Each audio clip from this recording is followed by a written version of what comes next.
नमस्कार, मैं डॉक्टर सपना पांडे, राजकीय महाविद्यालय गोसाईखेड़ा उन्नाव से एक कविता के माध्यम से मैं पुनः आप सभी के समक्ष आज उपस्थित हुई हूँ। मेरी कविता का शीर्षक है एहसास घर का।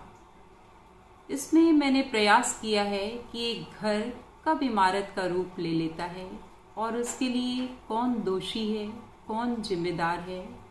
मैं चाहती हूँ कि आप सभी हर शब्द से जुड़ने का प्रयास करें। प्रस्तुत है मेरी कविता एहसास घर का।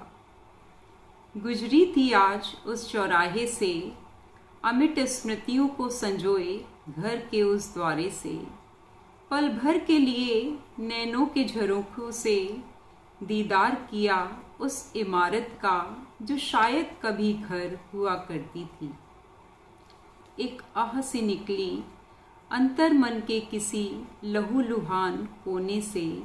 हाय, क्या यहीं बीता था मेरा बचपन, वो गुड़िया गुड्डे वाला हसीन सा चमन, प्रतिपल नृत्य करता वो भावुक समन। ठिठक गए कदम जब उजागर होने लगे यादों के वे मधुर क्षण। लगा पीछे से वो स्नेह भरी आवाज दे रही दस्तक, थोड़ा सा तो ठहर जा, घर के एहसास का एक टिमटिमाता ही सही, एक दीपक तो यहाँ जला जा। अपने लहू से सींचा था कभी उन दीन आत्माओं ने इस द्वारे की दीवारों को, अपने स्वप्नों की तिलांजलि से हम सबके संसारों को।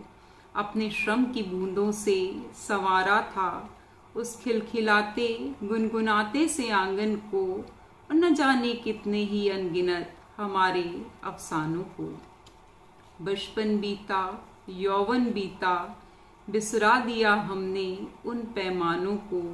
इस क्षण भंगुर नृतृष्णामयी जामों के मैखानों में धड़कन न सुनी कभी शायद उन कसमसाती सी, कुछ गुनती सी कुछ बुनती सी, वीरानों से शायद कुछ डरती सी। बेजुबान हो चली उन पदचापों की, उन रक्त रंजित दिग्भ्रमित पथरीले से बुझते हुए दीपक के एहसासों की। भर आई ये गमगीन आंखें, पर शायद अब देर बहुत हो चुकी थी। थम गया था उन आशाओं अभिलाषाओं एवं एहसासों का सिलसिला। बुझ गई थी वो दीपक की लौ, जीवन की आस और अपनों की बाट देखते देखते।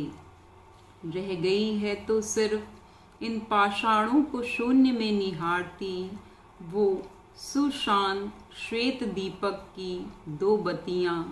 उनकी चीत्कार भरी दासता, करुण क्रंदन विवशता, अपनों की ही तिरस्कारिता, धृष्टता एवं रुग्ण मानसिकता, जो एहसास आज जगा रही थी कि हो गई है बौनी आज मानवता।